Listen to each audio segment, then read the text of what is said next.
created the interest to ask more questions. And what I found I got a little into, way into, was finding ways to learn something that made me realize, wow, my way of thinking isn't the only way. Whoa. And that started to become so appealing. You're listening to the Sue Podcast with your host, Ryan Keeney. This is the place to hear from members of the Sault Ste. Marie community and beyond. We're on a mission to give local voices a platform to share their stories and experiences. Whether it's supporting small business, discussing local politics, or tracking real estate trends, find it all on the Sue Podcast.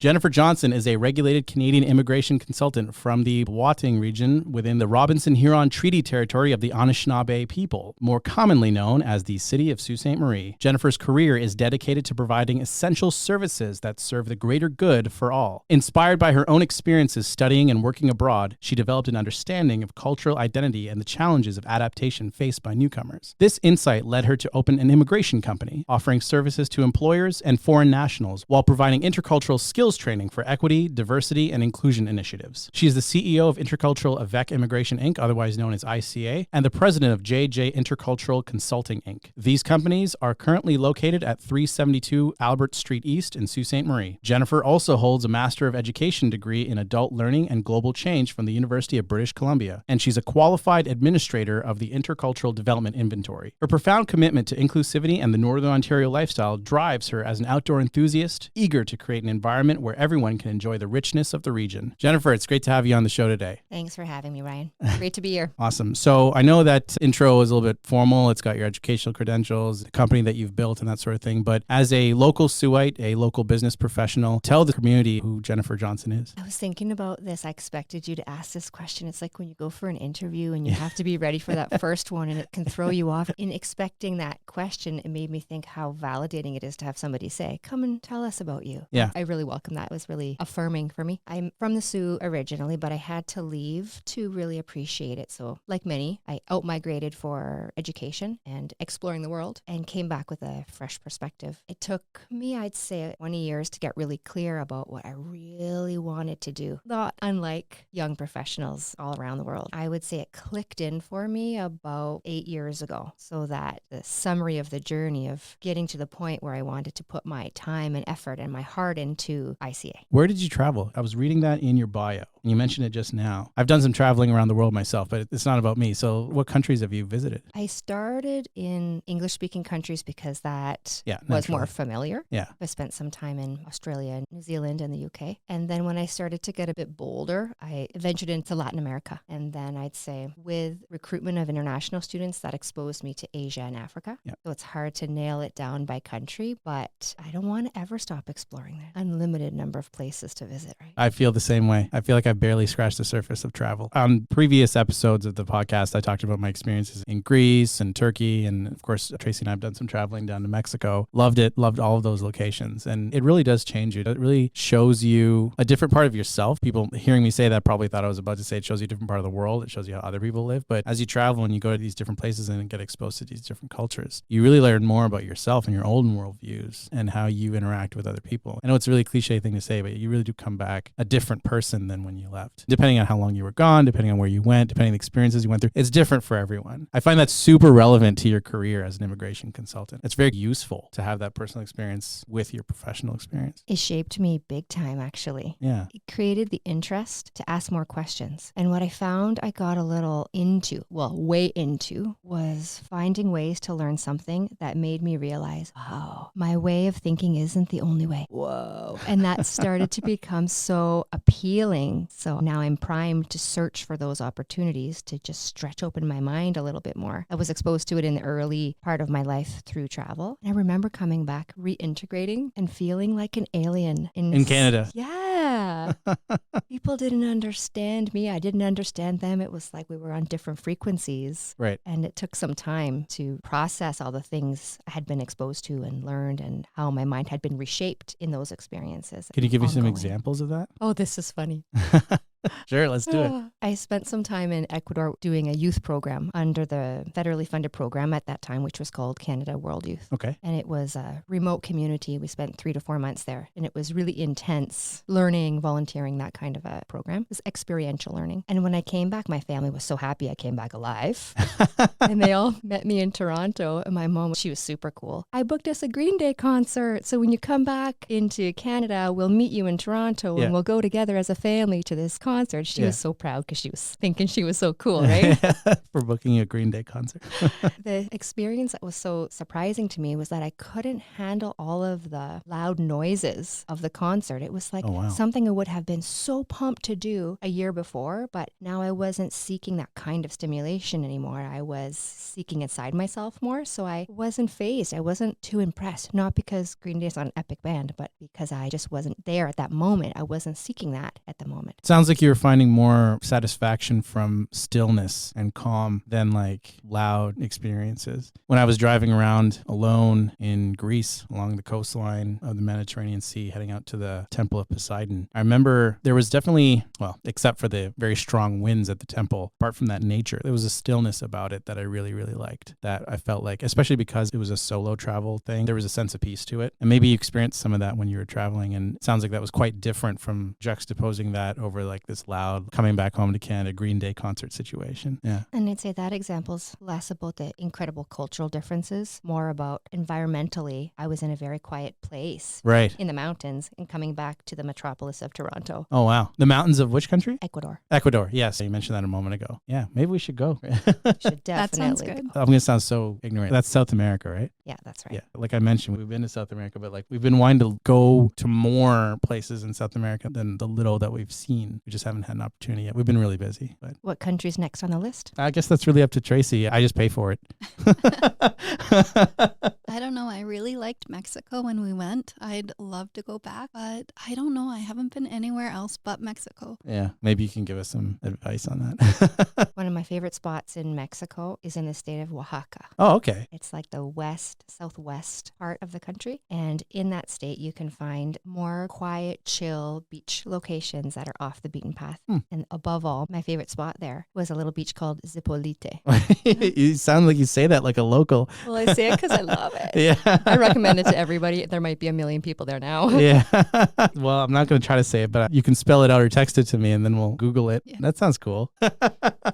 Tracy and I just figured out our next vacation destination from this episode. I understand that you seem very well traveled and there's personal story behind that. But beyond that, perhaps in the context of Sault Ste. Marie as a town or in the larger context of bringing people to Canada as a country, what was that motivation for picking that industry? That really started when I look back during the time when I was working in employment services. What I was noticing was that there were more challenges for newcomers searching for work, accessing services. And it's funny how, because of someone's interests, I was gravitating towards clients who had this exotic story of some kind. Right. So I was the one after some time that my colleagues would say, "Oh, we're going to book you with Jennifer." Just because they understood I was going to get right into it. So that natural interest in what's different from me just pushed me in the direction of having more contacts with those who were new to the city. And I could see their struggles more. Furthermore, I got into international student recruitment. I did that in the northern part of BC for a few years. Okay. And then managed to make my way back to Sault College and did the same kind of work, managing the international student office there. And what was the same at both institutions that I noticed was when students were coming in, they often didn't expect the incredible adjustment they had to make. They had the logistics part as the primary function. I got to figure this out. Where am I going to stay? I need a job, the survival type of things. And what's underestimated is how much emotional aftermath there is when you have a complete life makeover. So I saw the struggle, like, what is going on? How come I don't feel like I made the right decision? Usually in that period of 3 to 6 months after arriving. And then on the same token, on the staff side, both of these institutions are considered rural. You know, they're smaller public institutions. institutions. So it could be a different story in bigger metropolis areas, but the staff and the professors were also adjusting themselves because there were larger groups of students from different places having different expectations of the classroom, and it made it more work for the professors and the staff to figure out, how do I create common ground and understand really what this student or client needs from me and serve them while the adjustment was equally on their shoulders. So I started to do a little bit of training, kind of not training in an intense education way, but lunch and learn. Let's talk about a few things that are interesting about India and how those things are different when somebody comes to Canada, and just opening up more conversations, taking the time, creating a space for people to talk about what they're experiencing that's different from what they've known before. And that seemed to catch a lot of interest. That gave me that little fire, like, oh, people like talking about this too? Awesome. It was in those early stages, I started up a side hustle with a business partner doing some intercultural training. And it was mainly in the context of international student recruitment because that was our world. And then I carried on with that kind of thinking at Sioux College. Oh, how can we make it easier for all these people with different ways of thinking to be together and communicate? The thing that was happening locally at that time was a large influx of international students because of the work that was being done at the college to recruit them. Right. I think equally so at the university as well. Yes. And then the services that they need for immigration, they weren't well established in the Sioux. At one point, there was no local immigration consultant for them to go to. So it was more of there's a gap. I feel that I want to help fill that gap, but I not only want to give the services that are needed, but also with the approach of, okay, I know there's a lot going on for you right now. It's not just you need this paperwork done, but how do you feel right now? Yeah. How stressed are you? What can I do to take your stress from here to here? So that's how it came to be. Yeah, I definitely resonate with that. When you are in a profession where people have this misconception that your primary role is just to fill out legal paperwork, which I've done more than my fair share of that in my career, you start to discover that there are very real human stories behind all that dry paperwork. It's not just an immigration application. And that's an area of law I've never practiced in. I'm not an immigration lawyer, but I can imagine on the surface, you're filling out all these complex documents to get newcomers into the country and that kind of thing. But then beyond that, as you say, there's a certain level of emotional aftermath that people are experiencing. There's an adjustment, maybe not all of it necessarily positive, unfortunately. That actually ties into one of the other questions we had on how can community members here in the Sioux contribute to making newcomers feel more welcome and part of the community. And before you answer that, I know that when I moved here from the GTA, I wasn't moving here from another country. I already had all of the same socio-cultural norms shaped into my personality from being born and raised in this country. So I can imagine it's much different for someone who's moving to the country completely new. But even as someone just coming from a big city and moving to a small town that I'm not from, even I experienced a little bit of an adjustment. I want to say it wasn't that much, to be honest. It wasn't as bad as some people made it seem, which was a pleasant surprise. But I can imagine my story doesn't necessarily reflect everybody's story. So getting back to the question, let's say you're a local and you want to make newcomers feel welcome. How can members of the community make people feel that way? First of all, I want to say there are a lot of good people doing a lot of good work. Amazing. Stories like that just warm up my heart. Some examples are neighbors moving in next door and somebody's, do you have enough towels? Yeah. Basic things to get households together. I see a lot of people really pulling together. And also I see landlords helping out international students or newcomers with other things outside of the housing. It's not their responsibility,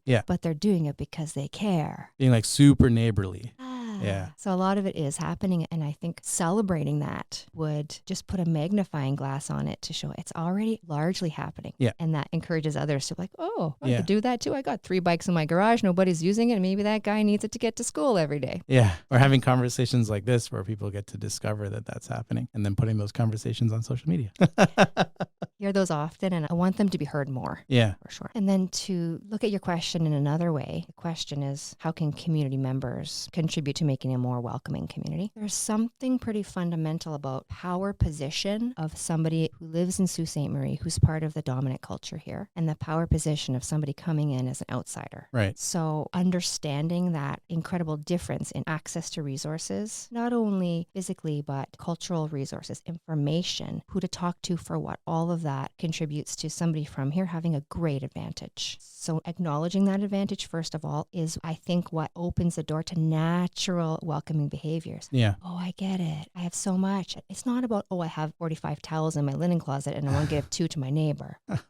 It's about recognizing I have an incredible privilege Yeah. to know this community so intimately. It's like we don't even have to think about what's the first step if we want to find a contractor. Yeah. I call my friend and he tells me 3 guys I should call. Yeah. But it's easy for me. It's effortless. But even something small like finding a service needed can be an incredibly stressful experience when you don't know where to start. One of the ladies who works at my office has a elementary school aged son, and her son got sick and she's new to the country. Imagine the stress not knowing what's the first step to take and how much is this going to cost? How do I get to the doctor's office? I don't have a car. Wow, there's so many layers there. Meanwhile, a local person who has a family network here, they'd have their kid at the clinic in an hour. Right. So I think that recognition of how much more privilege we have being from here is a place to start. Yeah, those comments remind me actually of when I first moved here, very, very shortly after. My neighbors across the street were just so helpful and friendly without even knowing me at all. For example, like if I went back to the GTA for a little while, just kind of bouncing between both locations, they would know that Ryan's out of town. So I would see on my little home security cameras that my neighbor across the street would come by and just like take care of the property, maybe cut the grass, maybe put the garbage bin at the end of the driveway when it was garbage day, stuff like that. And I was like, whoa, that is just not something I was accustomed to growing up in the GTA. It just never happened. But I figured, okay, I guess that's just like how people are in Sault Ste. Marie. So I feel pretty good about my decision to move. So yeah, I think that neighborliness that you're talking about, it has a profound impact on people. The other thing I want to add to that, which is a little nuanced, but yeah, I like to go to the next level on these juicy questions. Okay,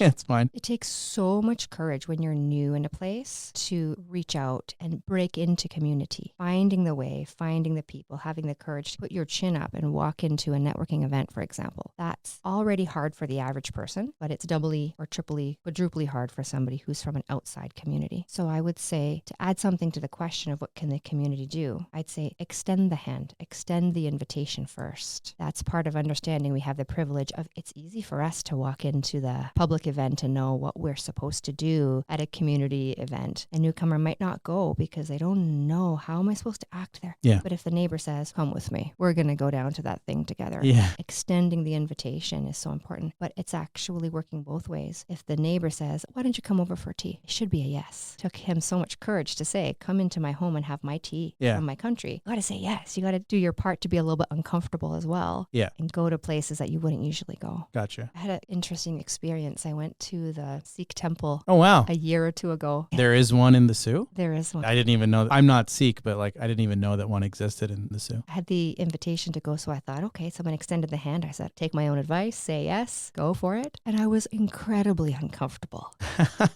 Right from the start. Walking in, I didn't know, do I go upstairs or downstairs? Meanwhile, if I walked into a church that I'm more familiar with, even though there's not an arrow saying go this way, intuitively I know where to go. Yeah. And I left a little bit early because I met my max in what my brain could accept as a new information for today. Yeah. They said, stay, we're going to have some food afterwards. I bowed out because I just couldn't take anything else new or now. It was already a complete new experience. Yeah. And I sat in my car and I was like, wow, that was hard. And that was just 1 hour of my life. Imagine somebody coming to the Sioux and having to do that every place they go. Yeah. I've been following some of the stories lately in the media about Canada in terms of changing immigration dynamics, changing demographics in the country. What we've seen in the last few years is on average about 400 to 500,000 people a year coming into Canada, becoming new Canadians. And at the same time, while that's happening, based on the headlines, we're also seeing record levels of out-migration from the country for various reasons that are what I find to be quite compelling reasons. The out-of-control housing market, the fact that just buying groceries here in Canada is like twice as expensive as America. Everything as far as opportunity and economic conditions seems to be working against the average everyday Canadian. And still, we're seeing more and more people come here. Maybe I'm speculating, but maybe they aren't aware of what the economic climate is in Canada. And then they arrive and they find out it's quite different from what they thought it was going to be. But you work in the industry a lot more than I do on that front. So maybe you can clarify if there's any truth to these sort of impressions that I know I have, and I feel like a lot of people have now. I want to start by telling a story.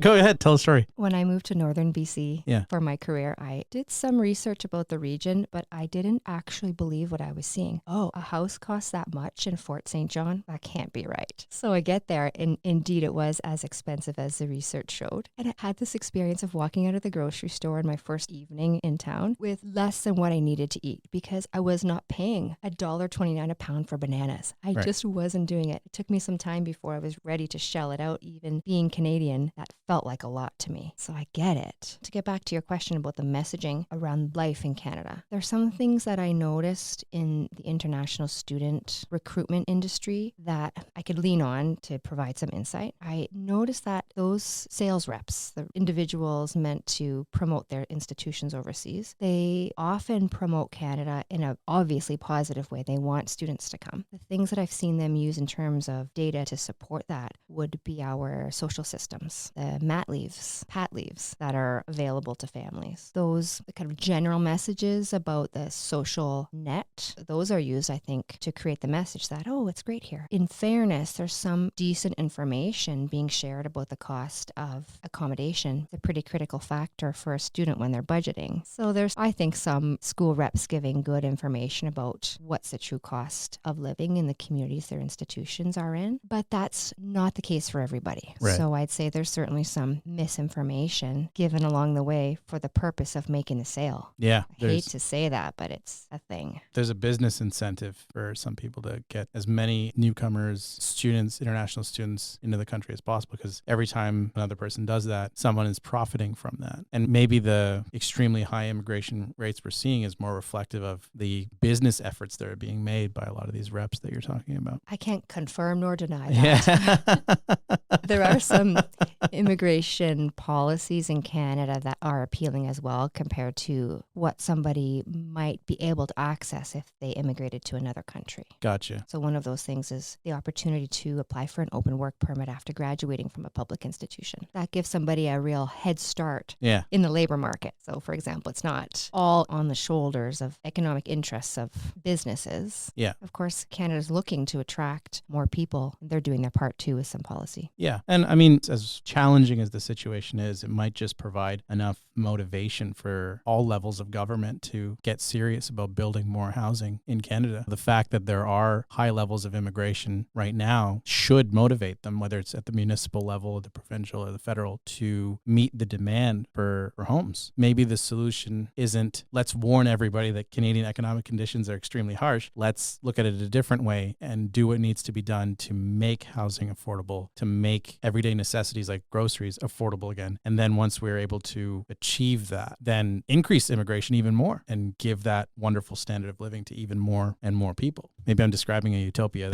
that is not going to be seen in Canada for a while, but that seems to me to be the ideal solution to the climate right now when it comes to housing and immigration in Canada and that kind of thing. And I understand this is a nationwide issue. It's not just Sault Ste. Marie. Well, obviously, we're seeing it in the context of Sault Ste. Marie because there's so many international students that form part of the community here in this town. To a large extent, I feel like it applies across the country. And it raises the question, I don't have a strong opinion about it, but whose responsibility is it? Right. Should it be the government's responsibility, or is that a place for the private sector to step in? Right. I've always had an interest in this stuff, and I've mentioned in a previous episode of the podcast that I did my undergraduate degree in economics, and I've always been fascinated about how we use the monetary system and our resources to take care of people in this country. And obviously, in the last few years, the country hasn't been doing a very good job of that, but it wasn't always like this. It used to be different, and it's just right now, it is what it is. Jennifer, I think our viewers are probably also curious to know your thoughts and predictions about how you foresee the future of Sault Ste. Marie's cultural landscape developing over the coming years and perhaps even decades. There's a few things coming to my mind. Actually, these factors helped me have the confidence that opening an immigration company in Sault Ste. Marie was going to be something that would be sustainable in the long run. I'd say because our two post-secondary institutions, they're not going anywhere, and they're investing in recruiting international students and those families. We hope many of them stay. For that reason, I would say that the number of newcomer families is likely to continue increasing. That's not a big surprise. What I'm starting to see, and I hope it continues also, is the establishment of businesses that are owned by newcomers. There's a few new shops, a few new restaurants, and that's a whole area of immigration that I think is underserved in Sault Ste. Marie. I say there's a great opportunity for investors, and there's a package of immigration programs intended to support foreign investors to become permanent residents in Canada. I think that is an untapped opportunity. We're starting to see it with some restaurants and some shops, but I think that will continue to diversify the economy in the community. And then the other thing in terms of what's the cultural makeup of our future Sault Ste. Marie, I think that's probably largely determined by the key institutions, including a couple of key employers. We know that the institutions here are recruiting their students from a couple of target countries. Well, that tells us we're going to have a larger number of Filipino families coming to the Sioux, Indian families, Latin American families. I'd say those are largely the regions of the world. Right. There are others, but those are some of the big markets these days. Yeah. So that tells us that in some time, those families have kids, those kids stay. Imagine. Yeah, and then it becomes an intergenerational cultural development in the Sioux, where people decades from now, someone's saying, oh yeah, like my grandfather came to Sault Ste. Marie as a student and then got this degree and then started working here, and then I was born all these years later, and like, yeah, stories are being written right in front of us. I think that's pretty exciting. Yeah. Jennifer, when I was preparing your bio to read into the mic earlier, and I was going through your credentials, and I read that you are a qualified administrator with the Intercultural Development Inventory. Now, once again, I'm showing my ignorance. I've never heard of the Intercultural Development Inventory. I don't know what that is. I also don't know what a qualified administrator does. And I'm guessing some people listening or watching this episode also don't know that. So can you explain those concepts? Sure. I always like to start with something light, but I'll get into the nitty gritty. Okay. It's kind of like I can get inside your head.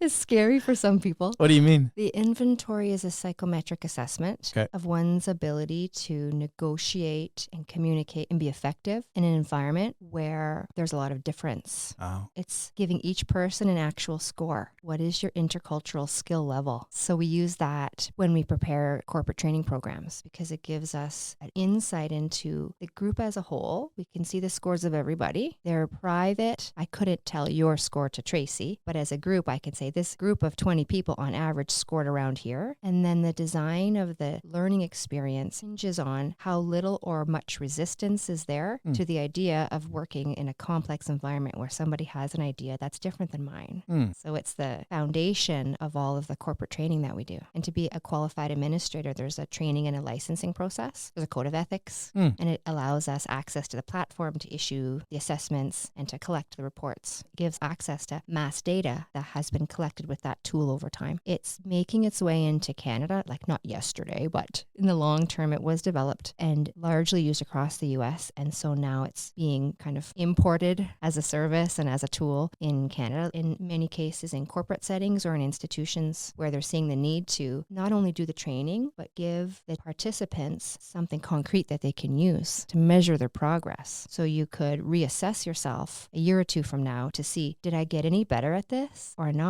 So if I'm understanding you correctly, it's training to enable people to become more cohesive in groups that have vastly different cultural differences between the members of the group? Or have I misunderstood that? That's one of the goals. Okay. You took it to a few steps later. Okay. The tool itself just gives us data about each person, what's inside their head in terms of how agile, what's their skill level already. Okay. And then what our service is we design the training and the change management plan for an organization according to what their goals are. If their goal is, I want to create more cohesion on my management team, then we design the training with that in mind. One of the critical things that we do in the early stages of our relationship with a corporate client is to find out how clear are you about your goals, and does what we offer actually help you to achieve those goals? Can we measure the outcome? And it's kind of a splashy thing these last 5 or 10 years. EDI, equity, diversity, inclusion, and a lot of organizations are putting a lot of money into it. What we believe, my training partner and I, is that it comes down to each individual first knowing thyself. So we do a lot of work in the beginning in the way of coaching, personal, private conversations that happen, allowing each person to realize, oh yeah, I do that. Okay. That's the starting point. You can't make change without that kind of self-awareness. And then once a whole group has cued into how important it is to self-regulate and be self-aware, then we start working on something that brings a group together. But we always start with the individual, then move towards group. I had no idea this existed. Wow. And how do you find the response is from employers who have participated in these services? Well, I would say I'd put them into 2 categories. Okay. Employers who are clear about their goals, then they can make more out of the tool in our training. Employers who want to give it a one-time training to their group, there's some value in that, but there's more value when the engagement is long-term with a clear goal at the end. Some of the things we hear from the individuals is, this is the best one. In that coaching session, we talked about things I don't even even talk about with my wife. Sounds like it gets pretty personal. It gets super juicy. Because we're talking about some things that we might associate shame with. Okay. We're taught that it's bad to have a bias. However, our brains need to have biases in order to compute all the information they receive. Yeah. So just sitting down with somebody to say, oh my, I think I judged that person. Oh, feels so good to say it in a safe place and then also realize, well, how can I do a little bit better next time? Yeah. I'm not going to stop judging people forever for the rest of my life. That's impossible, actually. I think we have to use some judgment and some discernment. Yeah. But starting to use that skill more intentionally to achieve a goal, that's what we're trying to develop the skill for. Yeah, I think it's unrealistic to walk around society believing that if you have a preconceived notion about something or somebody, you somehow committed some kind of thought crime, for lack of a better expression. It sounds like maybe it's more productive to just, as you say, create a safe environment for people to just say what they're thinking and then try to reevaluate their beliefs about other people or about other cultures or about whatever it is that their preconceived notions were, so they can speak openly and then have more productive conversations. And what you're describing now is a common task needed to move somebody from one point in their learning to the next. Yeah. And largely the mass data shows that the large number of people who are professionals fall into a certain range. And so the task for people at that learning stage is often self-awareness. But that's actually not the thing to learn for everybody. Somebody's score shows that they are more resistant and they're not ready for self-awareness yet. Actually, their job is to start to see what's similar between me and my neighbor who comes from another country. One of the earlier stages in the development of intercultural skill. And somebody at a higher range usually is quite aware of their biases already, and they're working on managing how to lead others in that direction. Right. So there's really different learning tasks that we have depending on where our skill is at already. I feel like a lot of this content wouldn't only be useful in a workplace environment. It sounds like it might have some value in a school environment. Like, has there been any interest from the education system and from schools to have this type of training exposed to a younger audience? Or no, is it more like just focus on like workplace cohesion? Well, there's a certain grade level of literacy required in order for the test to be effective. So I haven't yet worked with young children with that tool. We do have a version of it intended for international students. Okay. And then another more comprehensive version that's for corporations to use with their management team. So there's one which is more thorough and the other one which is meant to make the tool accessible to hundreds and thousands and large groups of students coming in who need a little bit of perspective, or we think they need a little bit of perspective coming in. Yeah. I remember when I was a law firm owner down in the GTA, I found that, I wouldn't say this happened most of the time. I would say it happened occasionally. You would have clients reach out to the company and ask for specific lawyers to be assigned to their case based on that lawyer's race or gender or whatever. I guess that's an industry where, with some exceptions, the client is always right. So whatever they're asking for, you generally try to accommodate them. So I found that when we talk about biases and preferences and prejudices, it's not just restricted to workers working together inside the same organization. We also see it with patients having preferences about who their doctor is, or legal clients having preferences about who their lawyer is. And, as a business, you try to just make the client happy. But it was a reality that we had to acknowledge because it was being presented to us, albeit by a small number of clients. Generally speaking, most people just didn't care or exhibit any kind of preference, or if they had one, they kept it to themselves. But it was a reality of doing business. And I think had I known that this kind of resource is available, this kind of training is available, I might have considered it for my team. But now I know. I imagine I'll own another company in the future and I'll have a team again. So this is part of my growing process.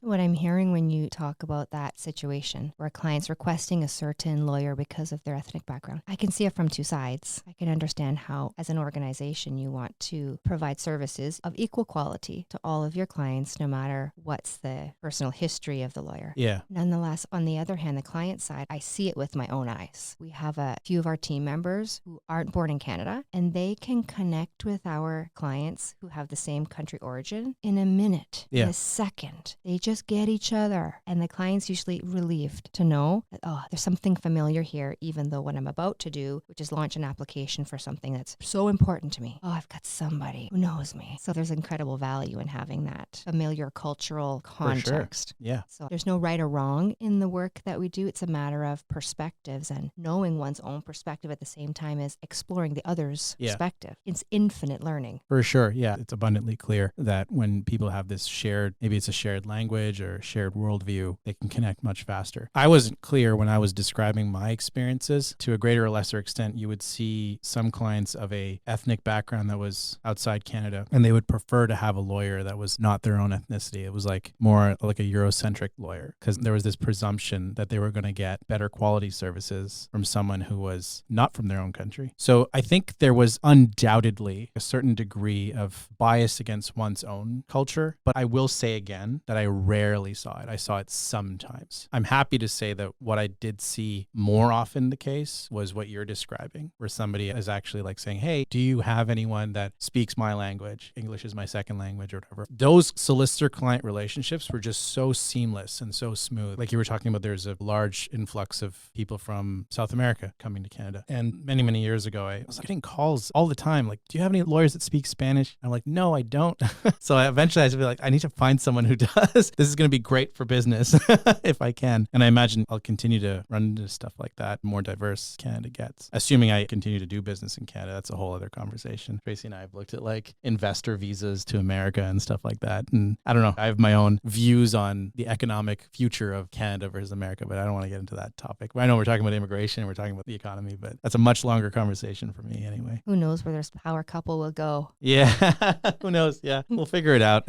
We got time. We're in our mid-30s. I had this incredibly resounding experience that helped me understand my white privilege. I was in Vietnam. I was recruiting students for Northern Lights College. I was there with Josie, who is now my business partner, and she's originally from China. We went together to meet a prospective recruitment partner in their office on site for the very first time. So we didn't have a long-standing relationship yet. When we walked in, the owner of the company came straight to me, shook my hand confidently, and ignored Josie, didn't look at her, didn't acknowledge her. And both of us were coming down in the elevator afterwards, looking at each other, saying, did that just happen?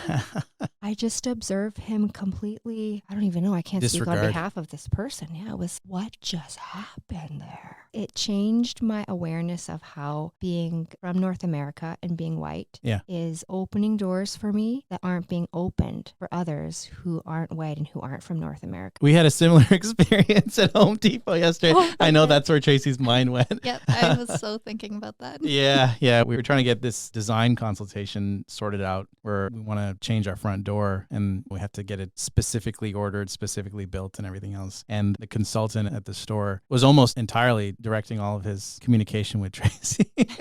I didn't even notice it. To be clear, it did not register at all while I was there. It was after we got home. Tracy's like, did you notice that this was happening? And I was like, I guess it was. I wasn't thinking about it, but now that you're telling me about it, I guess I noticed it now. But it was just yesterday. That's the first story that came to my head when you were telling me that story.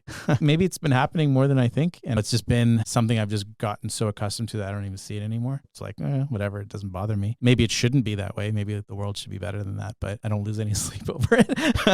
I've had some interesting conversations with Josie about what is a microaggression. And so is that an example of a microaggression or not? And we've landed on something for now. We're always learning and always adjusting how we work with people based on how much more we are learning too. But we've landed on, if this moment didn't offend you, then it may not be a microaggression. Yeah. However, if there was somebody who observed it, Tracy, who was offended by the behavior of somebody toward you, then it might still fall into the category of a microaggression. Oh, wow. So it gets a bit complicated. You know what it makes me think of, actually, and this is less of a race conversation and more of like a microaggressions motivated by other grounds, other traits and characteristics, specifically gender. I would have lots of corporate business meetings down at the firm back in the day, so to speak. I don't have a business partner anymore right now. I mean, aside from Tracy. Back then, my business partner was a woman, and we're looking to purchase services from a supplier. Usually, the person they would send to talk to us, because we would usually be a pretty big account, they would send a man to speak with us. And usually that man, whoever they were, would direct most of his communication to me. When we were very early in our career, I didn't notice it happening, but my business partner told me that she was noticing it. And then after she brought it to my attention, attention whenever we had similar meetings. I would make it a point to draw the other person's attention to the fact that there's two people in the room, and just small comments like, well, I can't make that decision alone. You have to ask my business partner or whatever, stuff like that. And then redirect the attention, because a lot of people don't even know that they're doing stuff like that. And it doesn't take much of a nudge to snap them out of it. Like the most delicate nudge will do it. And she really appreciated that I would do that. Made her feel a lot better. And yeah, it doesn't take a lot to address situations like that tactfully. And we usually got what we wanted out of those meetings. So all's well that ends well.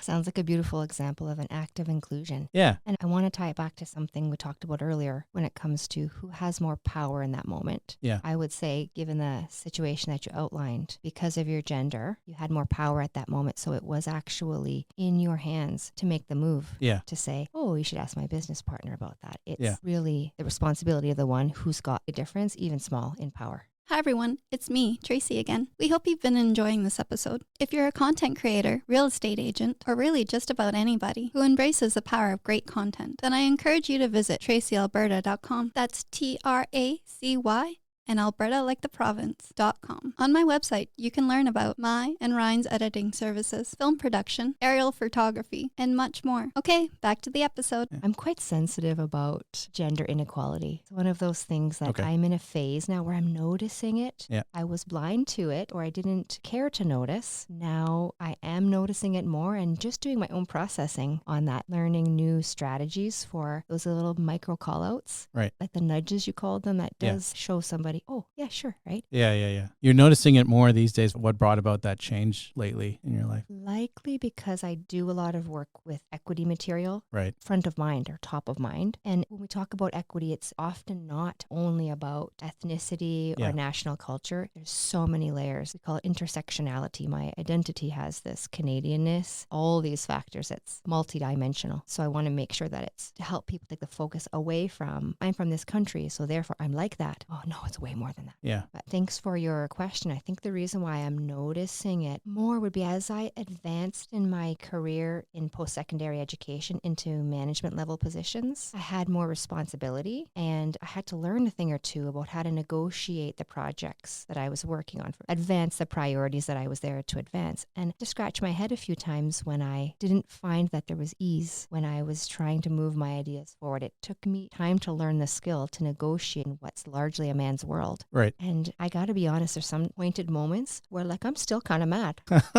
I see it in business partnerships that as a small business, there's so many opportunities to do great things through partnership. And it's happened to me on more than one occasion where there's an early partnership where I think, oh, this is going great. We have a common ground. There's a common goal here. And then here's an example. In a discussion with a prospective partner, I noticed he was cutting me off Oh, wow. mid-sentence. And finally, I thought, what am I going to do with this? I'm annoyed. I'm hurt. I can see it happening in real life. And so I thought, oh, what am I going to do about this? I can see this is happening to me right now. I've got the opportunity to take an action. And I just waited after a few interruptions. And I said, what I was trying to say a few minutes ago, let me get back to that. Yeah. And I carried on. And that little nudge made me feel empowered because it was me advocating for myself, but in an appropriate way. I have this partnership, which I hope goes somewhere. I don't want to cause ill feelings with the relationship at the early stages, but I really wanted that person to know, also, I have something to say, sir. Yeah. So Jennifer, I don't want the tone of the whole episode to be all like dark and dismal and like about prejudices and microaggressions and all this other stuff. I also want to visit the lighter side of things, some more maybe uplifting parts of what you've seen. So my next question is, can you share any success stories where you've witnessed positive outcomes regarding cultural integration and diversity? One of the things we like to do in our work is to model it first from our own learning, because we're not experts on everything multicultural. We don't know everything about every country. It's more a matter of having learning mindset. That's what we're primarily encouraging our participants to take on more and more. One of the examples would be in my own life. I can see my own skills getting better. When I started to grow my team last year, one of the women who started, she comes from outside of Canada and she speaks English very well. And nonetheless, because of the differences in the way that we communicate and the way that we really think. Sometimes it takes a while for me to understand what she's trying to tell me, and vice versa. So we had this file we were working on together, and she's an expert in preparing the immigration files. I lean on her a lot. So she brings to me, oh, take a look at this area. She makes a suggestion. And she was trying to explain, what's the thing here that is missing? And I said, I'm not following you. Can you say that again? She said it again. I said, I hear the words that you're saying, but the significance, I'm missing it. It was like 6 or 8 times that we had to go back and forth. But because we had the common goal of making the client's file awesome, and both of us have a goal of working together in the long run, we had the resilience and patience to tell me one more time. And I wasn't always I wasn't always that patient, I think, because of paying attention to that work. I'm getting better at it myself. Yeah. And I can think of a success example with some of our corporate groups that we do. One of the participants in a group that we were working with over a long period of time, he said this thing in a training session that was the light bulb moment. He said, so if I have this skill level and I'm writing the policy for my organization, my biases or my mindset is reflected in the policies that I write. It's a beautiful example of the importance of the self-work, especially at the leadership level. That story you mentioned about your colleague trying to express something to you and having to repeat it several times before you were on the same page. It reminded me, in fact, I was thinking about this as you were telling me the story. It reminded me how over the course of my life, I've tried to have meaningful conversations with my own parents. You know, we take certain things for granted in life. That you can sit down and have a conversation with your mom or your dad. We just assume that this is something you can do. Like, why wouldn't you be able to do it? Assuming your parents are alive or that you know them or whatever. You know them and they're in your life. You should be able to talk to them and have a conversation. But you don't take it for granted when that's not the context you grow up in, right? My dad's English skills are significantly superior to my mom's. So I'm able to have long, more complex conversations with him about things that are going on in my life, things that I plan to do later, the risks and potential benefits of decisions I'm facing. But I can't have those conversations with my mom because when I describe these things using sort of everyday English that you or I would use or Tracy would use, the message doesn't land. And then when she tries to express herself to me, like I don't understand what she's trying to say. And it's disappointing because you're kind of being deprived of what is, like I mentioned a moment ago, something that most people just take for granted, right? Like an aspect of your life that should just be a given. But when you don't have it, you do notice what is missing. So it's unfortunate, but people will have these differences. So I think it's even more curious and it's even more fascinating when it happens inside of a family, right? Because it's one thing for two adults who come from different worlds to have a communication gap. Completely different thing to have within your own immediate family, purely because you were born and raised in 2 different countries, to have that gap with one another. Is what it is. 35. I'm over it. It's been a long time. I've accepted it. That's a great example of intersecting identities. Yeah. Your mom has this complex collection of her identities and you've got yours. Yeah. And some of them are on such different wavelengths. Yeah. I don't know how often you see that in your work, but you know, you obviously deal with a lot of newcomers and people from different parts of the world. So you'll eventually see examples of families that go through a culture shock inside the family. It usually takes decades to play out because once you're a fully grown adult, your parents are sitting there like, we don't even recognize you. And it's like, well, of course you don't, because you were raised in your country and I was raised here. But anyway, it's part of what makes Canada an interesting place to be. Very few countries have this kind of diversity and immigration levels that we have. I think overall, it's a good thing. It enriches us as a community. I think it enriches us, and it's also a challenge nonetheless. Yeah. You have to work at it. It doesn't just solve itself. You put a bunch of people from different places together. They don't just all get along. Yeah, It or needs understand to be each other. facilitated. Right? Yeah, I agree. And that's where your line of work comes in with the training and the immigration consulting and all that stuff. It's more than just immigration paperwork from what I'm hearing throughout the course of this conversation. Yeah. One of my good friends just got her Canadian citizenship recently. Oh, wow. And so we've had some interesting conversations. She shared with me that she doesn't know what to call herself now. Like, I could say I'm Canadian, but I don't feel Canadian, but I technically am. Imagine that significant piece of your identity just gets changed. I observed her ceremony and it was kind of interesting to watch. I've never seen one of those. Like, Do what them is that online like a now. Canadian citizenship ceremony look like? It's quite regimented. I think it's a standardized process. They have a speaker, they have an officer who completes all the paperwork. And actually, the one that I watched, the speaker had a really nice message about opportunity and self-development. It was quite a TED Talk type of feeling to it. And then everybody said their oath together. And then everybody sang the national anthem in English. And then they sang it in French. And my friend was so cute. She started off strong in the French one, and then she just trailed off. I would not be able to do the French one. I have no problem saying that on social media. I wouldn't even know where to start. part. I've lived here my whole life. She gave it a good try. So did everybody.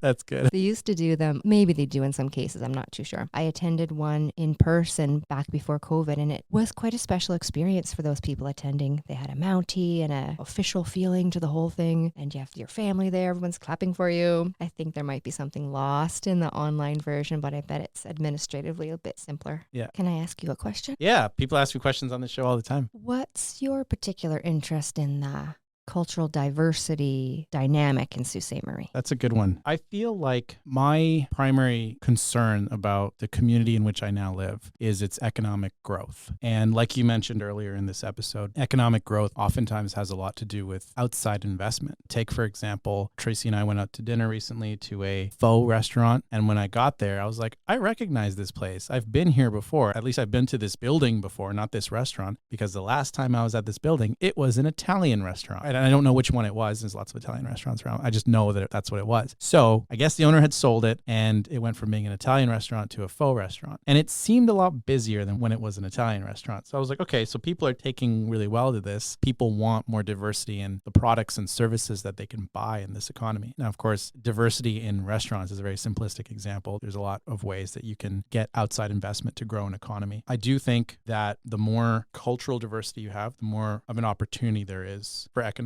growth. Now, why do I believe that? I have seen that, unfortunately, the education system in Northern Ontario doesn't necessarily keep up with competing education systems in other parts of the world. You have people coming to Sault Ste. Marie with a vastly different experience of their education in their home country than what they would have received if they had come to Northern Ontario. It's easy to assume that because this is Canada and because this is Ontario, your education is going to be amongst the best in the world. But what I've seen is the opposite, unfortunately. And that's not me sitting here saying harsh things about Canada or Ontario or Northern Ontario. It's pointing out a reality. Because we have this big difference in quality in education, the skills that people have are very different. You might have people who are, because they come from an educational system outside of this country, they may be more suited to highly complex, highly intellectual, highly challenging jobs. Medicine, engineering, software engineering, creative type professions that require a certain level of training and preparation from a young age. When I was in high school, they were already teaching us, again, to be clear, I went to high school in Richmond Hill, Ontario. I did not go to high school in another country. I was born and raised here, but I was learning how to code, literally computer code. I was learning how to make web applications at the age of 15 in Richmond Hill, Ontario, because that school was very well funded and had teachers who could teach that sort of thing. Personally, I don't think that that kind of level of education is available here in Northern Ontario. I've personally never heard of coding classes being done at a place like Cass or whatever. So you're getting a workforce that is capable of doing a lot more than what the local workforce is capable of doing here. Not because there's something lacking in the people who live here. There's something lacking in the infrastructure and the investment in the education system. That's a government problem. The government needs to do something about that. You shouldn't be faced with a choice where the only way that you can get an excellent education preparing you for a modern world is in either private school or some faraway land where the standards are better. You should have more choice than that. And it's an unfortunate reality of what we're faced with out here. And I'll repeat myself and say I don't think it's a particularly cynical or pessimistic worldview. I just think it's pointing out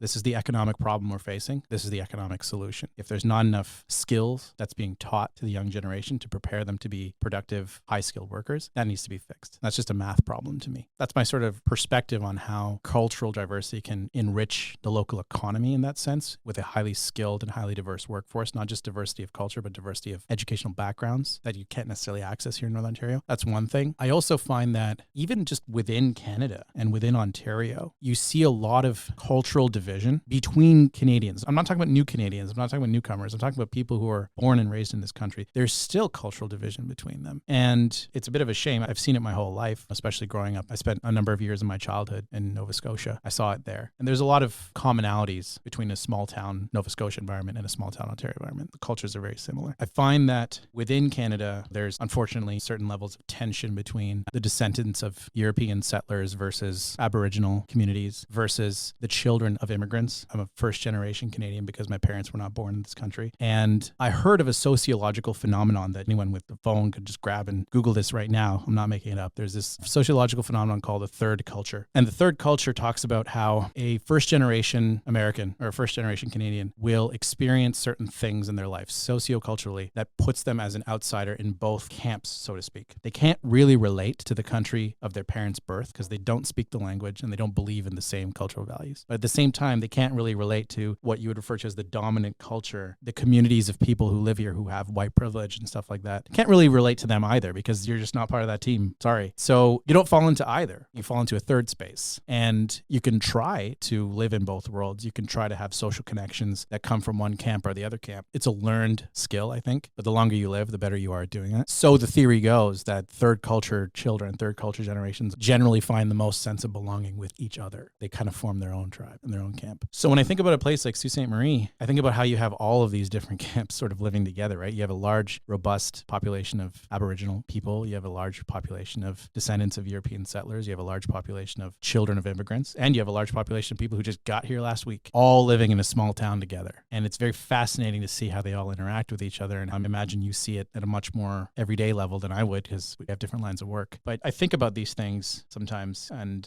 for my own mental health, I try not to. That's my very long answer to your relatively short question, but it was a question that had a lot of layers to it. I think you have a better insight of how I think about these things now, and so do our viewers. I can see those different layers of culture that you're describing. And isn't belonging what we're seeking most of the time subconsciously? So imagine the stress when one doesn't belong. It's a pretty big stress. It's a pretty primitive inclination. Oh, yeah. We need it for survival. Our caveman old brains think. For sure. Well, probably our modern brains think that too. I've been doing a little experimenting with how to help make the bridge between immediate newcomer groups and those who have been here at least a few generations, like local Siouites, let's say, or those who have called the Sioux their home already. And it goes over with moderate degrees of effectiveness, depending on who's involved and how willing they are. But I'm really looking for ways always to just create a little connection to bring those groups together. It's like you can't expect it's going to be a perfect mix of everybody having equal attention to my culture and the others' cultures.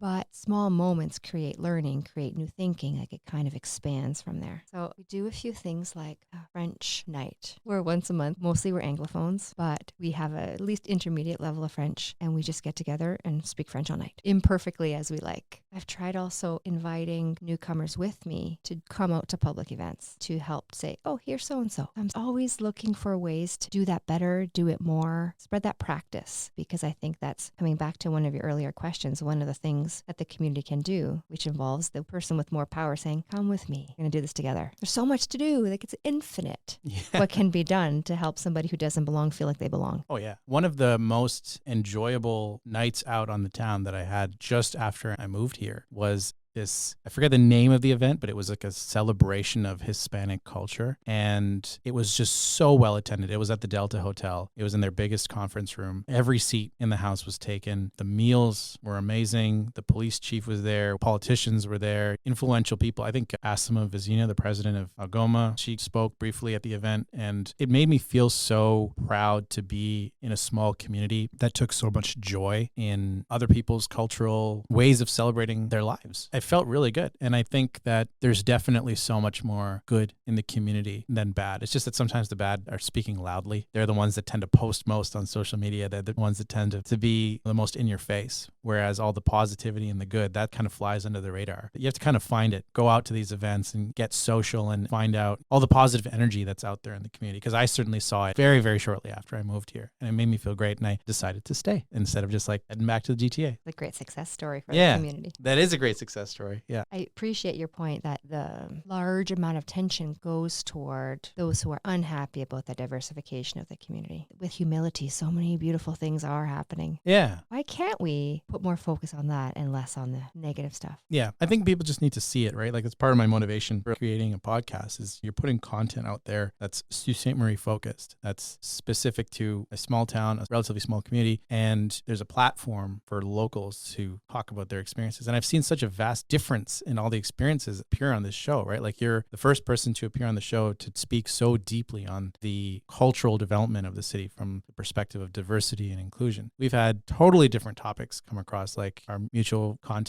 friend who introduced me to you, actually, Carson from the Millwork Center. So when Carson was here, he was talking about this food charity that he was a part of that redistributed food that was just not being purchased, redistributing that to the community. I thought that was really cool. We had other guests who talked about economic development, economic growth. We had people talk about mental health and addiction. So part of the mission in creating this content is you're really showing a different side of the Sioux to the people that live here who actually care about it. It was never created with the intention of having like 1 million followers because 1 million people don't live here. It was sort of like a small community resource where people who are interested in learning about people who live here, people who are making a difference in the community, people who have something to say. Well, now you have a place that you can connect with them. And our viewers have now had that opportunity to do that with you. So there you go.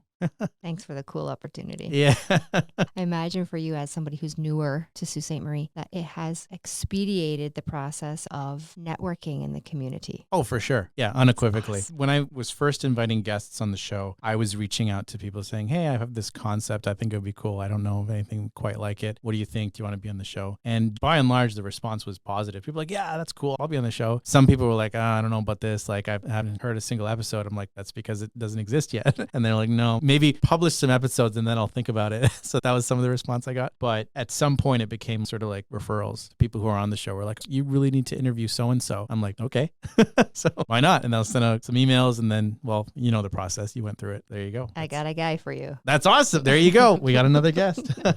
Yeah. People would ask me, like, what's the criteria? You just have to be local, be in the Sioux, and have something interesting to say. It's narrow, but it's broad at the same time. I could see the platform as a great opportunity to expose the voices of newly arrived newcomers. Yes. I love the opportunity that is in that. Yeah, I agree. There was a business owner of this restaurant that we go to a lot, fast food restaurant. We should have them on the show. Yeah, my favorite taco place. Yeah, Quesada. Yeah. Yeah. I'm not 100% sure, but I'm like 99% sure that like it's owned by newcomers to Canada. And I'm like, if you could just tell me your entrepreneurial journey of not only moving countries and then starting a business, and it seems like their business is doing really well too. Yeah. I find stuff like that so inspirational because I'm privileged to have been able to lead a career that is very consistent with what I went to school for. Most people who go to business school or get an economics degree, maybe they start their own business, maybe they don't. Maybe they work somewhere for their whole career and then retire. But I got to start my own and I thought it was so cool. And I always like talking to other business owners, you included. I know the focus of this interview has been more so the cultural fabric of the community and less so on the entrepreneurship side of being a CEO and being a founder. But you're more than welcome to talk about it if you want. It's an empowering experience, sure. And I think of the courage of somebody who takes their entire family and their dogs and they land in Sault Ste. Marie in a totally new place. How much courage that takes and how much they grow in the process. How many unknown things they have to figure out in a stretch of 2 or 3 or 4 or 5 years. There's somehow a parallel that I feel like I'm going through the same philosophical experience of challenge as some of my clients because I feel there's so many unknown things just on the horizon for me as somebody who doesn't have a background in business. But I'm sorting out my way, finding out how to take the next step when it's time to take it. And there's okayness with the unknown that one has to have. Same thing for an immigrant when they come. They have to be okay with, I don't know exactly how this is going to go, but I'm giving it a try because I believe in it, right? Well, it seems like your business has grown quite a bit. Like you started out at the Millwork Center. And when I was getting my own tour of the Millwork Center, I actually saw your office there and your team at work. And they had mentioned that your company had plans to move to a larger space and sort of outgrow the Millwork Center. And then later on, whatever it was, weeks or months later, when I was exchanging emails with you, I was like, oh, it looks like you have a new office. Like it's on Albert Street. And I assume it's much bigger than the last one. So you're obviously doing something right. That's working out well, which is even more inspirational in the context where we see so many businesses in Sault Ste. Marie going out of business. You see these boarded up shops and you see just long stretches of streets in the Sioux where retail storefronts are just closing down permanently. But it seems like your company is going the opposite direction, which is awesome. Thanks for that acknowledgement. There's an element that we're bringing in the next 6 months. That's like the final piece of the plan to grow the business. And it involves recruiting foreign workers, creating the link between jobs and foreign workers. I'm working on it behind the scenes. Nice. In order to kind of launch that last final piece so that the collection of services is complete. So that's in the works. That's really exciting. It is exciting. It seems like so many jobs available that can't get filled. And there's so many people who want to come and fill them. That's just it. I talk to business owners. I talk to contractors who are looking to get subcontractors and stuff. And that's that seems to be a theme amongst all the business owners I've spoken to. It's like, how do we find the right people to fill these positions? To some extent, I found my experience as a business owner a little bit different. I would post a job, whatever it was for, whether it was for a client service representative to sit at the front desk and greet people and answer the phone, or it was for like bookkeeping or even junior associate lawyers. We would generally have just an overwhelming volume of applicants. I also think that's something that's specific to the GTA. It's just got such a high concentration of people, and it could probably do with less, and they could just branch out to other parts of Ontario and see what's there. But for one reason or the other, people sort of concentrate over there. And it's the opposite problem down there. At least that was my experience of it. I found that you open a position and now you're faced with 250 candidates for one job. And it almost makes you sad. You're like, like if I had $1 billion sitting around, maybe I could create jobs for these 250 people who obviously need them. That's just the reality of the economy right now. But yeah. It's a different can of worms around here. It's a different can of worms around here. Yeah. The more I talk to Tracy about it, I'm like, well, why don't we start this thing? Like every other day of the week, I'm like, I've got this new idea. And she's like, no, don't do that. So, I mean, we are working on some stuff right now. We're building some web applications and stuff together. I'll talk more about that later in a more public way once it's actually off the ground. But it seems that like digital media and tech and stuff is more of our thing. And we've been doing really well in that space, I think, so far. It hasn't even been that long. Power couple, like I said, all the way. Do you have a power couple name? No, we don't. I guess, well, we did some of those drone videos for real estate listings and stuff. And we put a little logo that said Keeney, Alberta Media. Yeah. Because we just need to come up with a name for like the splash screen in the beginning of the video. I'm like, that sounds kind of cool.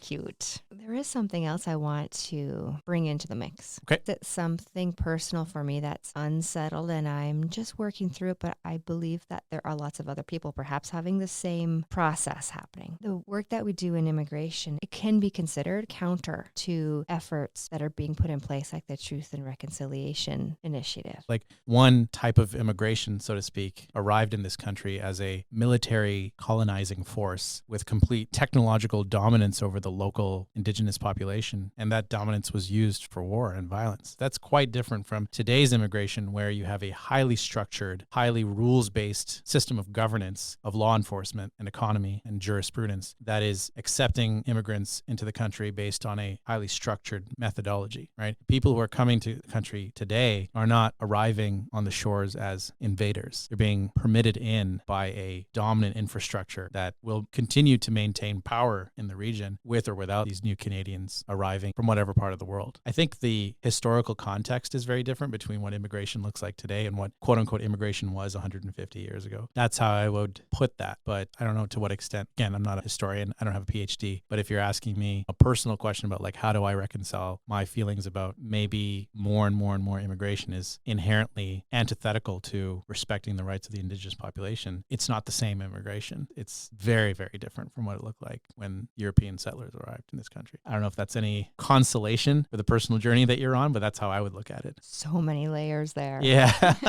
I appreciated your point about the intentionality of the immigration that happened when Canada was settled by European forces. And I bet you a lot of the families who came at that time were coming with the same family-centered intentions. They took up the land and started their farms. They weren't necessarily thinking, I want to take over this country. They just wanted a good future for their kids. Right. Which I think is a similar journey to a family coming now from Brazil to Sault Ste. Marie. Yes, of course. But the military context isn't there. But I think that everyday person's experiences, there's some similarity in what's the intention, right? For sure. Why does anyone go anywhere, right? Like when Tracy and I talk about maybe Canada's not the final plan, right? Like, sure, we're from here, but maybe America has something better to offer. Maybe somewhere in Europe, maybe South America. When we're thinking about these things, we're talking about building a better life. And what does a better life look like? Okay, access to healthcare, access to great education for a future family, access to more affordable housing. Maybe for the same price, you can live in a house that's 2 or 3 times more glamorous than what you pay for a relatively more modest house here in Canada. Like all these different things. People want a certain social standard of living, cultural standard of living, economic standard of living, healthcare standard of living. And if it's the case that wherever you are can't provide that because of the conditions in that country, then yeah, you're going to look for it in another country. And I think a lot of Canadians are now thinking that way, for better or for worse. And we've certainly thought about it. And it's Canadians who are in all income levels, right? Like we, fortunately, Grateful to say done very well, but still, I think there's something missing, and maybe it's just 8 years of Justin Trudeau or whatever, but like, we'll see what the next couple of decades has in store for this country, depending on how the next election goes or whatever. I'm hearing this from you a few times, and I think, you know what? That's not what I experience in my world at all, because I'm spending most of my time helping people to come here. Right. Don't think about that often. I think about going to enjoy places, to learn something new, expand my mind, but I don't think about living in another country permanently. Oh my gosh. If you look at the trends, like there's this real estate website in Mexico called farhomes.com. They published a report saying that permanent residence visas being granted by the Mexican government to Canadians has increased by 4 times since 2020. Like more and more and more Canadians are choosing to live in either South America or America because of what has happened here in terms of unaffordability of housing, groceries, gas, everything. And it's not the Canada that I recognize, that I've lived in my whole life. But at the same time, I don't want to spend my days being a cynic 24/7. I'd rather focus on, okay, well, how can I just pursue a better life for me and my family, and then just go from there? And that better life, defining that for yourself clearly. Yeah. Oh, that's everybody's right. Yeah. Oh, what does that mean to you versus what does that mean to somebody else? Yeah. And then great, can head in that direction. But having the clear goal is part of the journey becoming so meaningful. Yeah. We can measure our progress and we know what we're aiming for. Oh, that's so good. Yeah. Yeah. And to have that freedom, to have the economic freedom to be able to just do that. I'm sure there's a lot of people who want to just up and leave, but they can't afford to do it financially. But there's different kinds of privilege out there. I'll say it that way. During this episode, you brought up the issue of white privilege, but there's lots of privileges. There's male privilege, there's wealth privilege, financial privilege. Every kind of privilege opens up doors that are not available to other people. Like you said, you've had certain doors opened up for you because of white privilege. I've been treated a certain advantageous way as a male in the corporate world. And I imagine both of us enjoy a certain level of wealth privilege, having been able to own our own businesses and employ others and that kind of thing. So it's important to acknowledge those things. We'd be doing ourselves a disservice if we didn't. And it feels good. Yeah. To celebrate those things which are right there. Yeah. Feel good more of the time. I follow a thought leader who heard phrases now jingle in my head because I've been consuming her material for a long time. And one of her things is, feel good more of the time. Your life will get better. Okay. I'll just do it. Just like that. That makes me think about the importance of just being grateful for what you have. A lot of people think that happiness is a certain kind of house, a certain kind of car, certain income level, living in maybe in a specific city that they want to live in. But generally speaking, I feel like probably the single biggest, and the empirical data is there to support it, probably the single biggest contributing factor in your happiness and mental health is the quality of your relationship with your partner. And that is something we have. My life was significantly worse before I met Tracy. So I'm grateful for that. And the city we live in, the house we have, the cars we have parked outside, that's secondary to me. It's not something I think about all the time. We're certainly going to seize opportunities to have a more comfortable life if that's something we want to pursue, but it's not the most important thing to us. I can tell that you're telling the truth. You want to know why? How? Because you're trained to get inside people's heads? Yes. No, because when you look toward the window where the cars are parked versus looking towards Tracy, you look warmly in her direction. Oh, yeah. Less so to the cars. Not that you don't enjoy them. That's true. Yeah, I did do that. And the cameras don't lie, so people can go back and check if I did that. That's very observant. You make a good lawyer, actually.